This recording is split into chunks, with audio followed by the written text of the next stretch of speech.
Vaccine को लेकर सबके जहन में कई सवाल इस वक्त हैं, क्योंकि जो वैक्सीनेशन की प्रक्रिया हमने देखा कि जनवरी, फरवरी, मार्च में जिस तरह से चल रही थी, वो प्रक्रिया अभी आज इस तारीख को उतने डोजेस के साथ नहीं दिखाई देती है।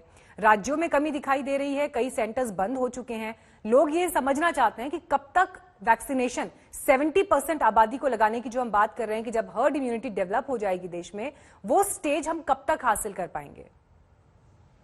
जी बिल्कुल। जिस तरह से अभी हम अगर करंट सिचुएशन की बात करें तो हमारा जो सबसे ज्यादा चैलेंजिंग है कि जो हमारा प्रोडक्शन है और सप्लाई, थोड़ा एक तो उसके अंदर भी गैप आ रहा है। और ये चैलेंज कब से शुरू हुआ? अप्रैल से। अप्रैल में जैसे ही अनाउंस हुआ था केंद्र की तरफ से कि भाई आधी जो वैक्सीन है वो हमारी केंद्र के पास रहेगी और जो आधी वैक्सीन है वो राज्यों में, और उसके अलावा जो हॉस्पिटल्स के थ्रू आगे जो है एडमिनिस्टर होगी। पर उसमें जो हॉस्पिटल के थ्रू आगे एडमिनिस्टर होनी थी वैक्सीन, उसमें अभी फिलहाल थोड़ा गैप है। उनको अभी प्रोक्योर करने में थोड़ा सा चैलेंज आ रहा है। बाकी अभी जिस तरह से आपने भी अपनी रिपोर्ट के अंदर दिखाया कि हमारी दोनों ही जो कंपनियां हैं, कोविशील्ड, कोवैक्सीन, उन्होंने अपना प्रोडक्शन काफी ज्यादा बढ़ा लिया है। टेक्नोलॉजी ट्रांसफर भी हुआ है जिसकी वजह से और भी दूसरी कंपनियों ने अब मैन्युफैक्चर करना शुरू कर दिया है। बाकी जो आपका जो ब्रिजिंग वाली स्टडी थी वो भी अभी नहीं रही है, तो जो बाहर की वैक्सीन है उनको भी अप्रूवल मिलना शुरू हो गया है। उसके अलावा जो भारत बायोटेक की इंट्रानेशनल वैक्सीन है उसके ऊपर भी अभी काम चल रहा है, और आज भी जो है एक एक्सपर्ट कमेटी की, जो एक्सपर्ट एडवाइजरी कमेटी की मीटिंग है वो चल रही है। तो हो सकता है उसके अंदर भी कुछ और चीजें अनाउंस हो जिससे ये हमारा वैक्सीनेशन ड्राइव और स्पीड अप हो पाए। और फिलहाल अभी जो 2-3 पॉलिसीज एसओपीज में अमेंडमेंट भी हुए हैं साइंटिफिक तरीके से, जो कोविशील्ड की डोजेज में गैप हुआ है उसके बाद भी और ज्यादा से ज्यादा लोगों को वैक्सीनेट हम टाइमली कर पाएंगे। एंड इसके अलावा जो आपके लोग अभी जो इन्फेक्ट हो चुके हैं हमारी सेकेंड वेव के अंदर भी, उसमें भी एक गैप रखा गया है कि वो आफ्टर 3 मंथ्स के बाद वैक्सीन लें। तो इस तरह की कई चीजें हैं जो एसओपीज में अमेंडमेंट हुए हैं। तो इसके बाद मैं समझता हूं कि थोड़ी वैक्सीन की ड्राइव अब स्पीड अप होगी। जी, डॉक्टर पद्म श्रीवास्तव, मैं आपको अब यहाँ चर्चा में लाना चाहूंगी। देखिए, सबसे बड़ा वैक्सीनेशन प्रोग्राम हमने शुरू किया था और पूरी दुनिया में उसकी चर्चा भी थी। सबसे बड़ी पॉपुलेशन हमारे पास है और वो अपने आप में एक बड़ा चैलेंज है।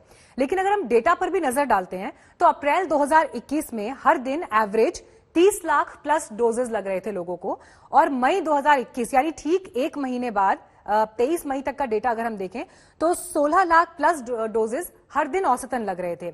अगर इस एवरेज को लेकर हम चलते हैं तो आंकड़ा ये कहता है कि पूरी आबादी के वैक्सीनेशन में 4 साल लग जाएंगे। ये लड़ाई जो है वायरस के खिलाफ, आप इन आंकड़ों के आधार पर इसे कितना चुनौतीपूर्ण मानती हैं?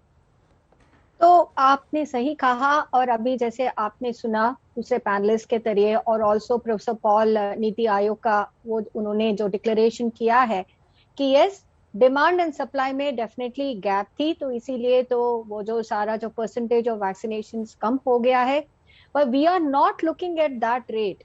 वी आर होपफुल कि वैसे नहीं रहेगा अगले आने वाले महीनों में, because there are so many other vaccines which are going to come. कि बहुत सारे एजेंसीज हमें हौसला दे रहे हैं कि हमको वैक्सीन मिल जाएगा, it is just a matter of time, and वो टाइम भी बहुत कम टाइम पे आएंगे। तो if there is a supply then ये रेट नहीं होगा, rate will be ramped up. अगर हम 10 करोड़ वैक्सीन एक agency Bharat Biotech itself is going to give us every month, और बाकी वैक्सीन जैसे स्पुतनिक भी आ गया, now that will be rolled out.